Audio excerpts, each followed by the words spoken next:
Ses détracteurs voyaient sa candidature comme un feu de paille. Il est aujourd'hui solidement installé dans la campagne et affiche bien haut ses ambitions. La France est un pays irréformable. Mais nous ne proposons pas de le réformer. Nous proposons une transformation complète, radicale, un changement de logiciel sur beaucoup de sujets. Longtemps accusé d'être un candidat sans programme, Emmanuel Macron abat ses cartes début mars. Soucieux de ratisser large politiquement, il propose à la fois des allègements de charges pour les entreprises, mais aussi une hausse de la prime d'activité pour les plus modestes. Un positionnement au centre, symbolisé par son alliance avec François Bayrou, et ça prend. Je pense que c'est l'homme de la situation, ni gauche ni droite ni gauche. On n'y croyait pas, ça fait des décennies. Aujourd'hui, le jeu politique n'est pas celui de famille, mais celui de gens qui se haïssent. Il n'y a plus de famille politique, donc il faut dépasser les clivages traditionnels qui n'ont plus de sens en 2017.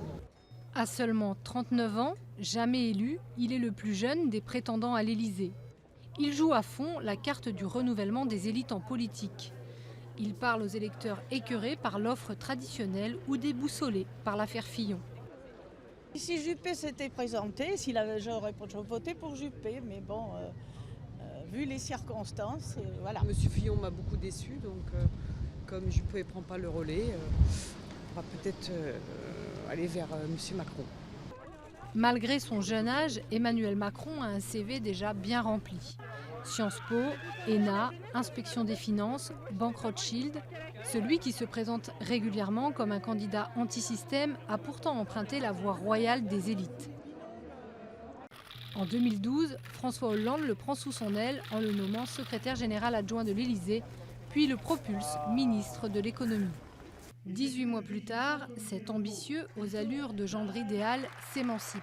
Il crée son mouvement En Marche au printemps 2016 avant de démissionner du gouvernement et d'annoncer sa candidature à la présidentielle. Il reçoit depuis des soutiens des l'UPS comme l'ancien maire de Paris, Bertrand Delanoë. Aimé des milieux d'affaires, européen fervent, il séduit aussi à l'étranger et ses meetings continuent de faire salle comble. Emmanuel Macron est jeune, mais a connu des expériences variées, en dehors de la politique, et c'est ça qui est apprécié par les personnes qui peuvent voter pour lui. Et puis il est reconnu comme compétent. Donc ça, c'était un élément aussi qui est très important.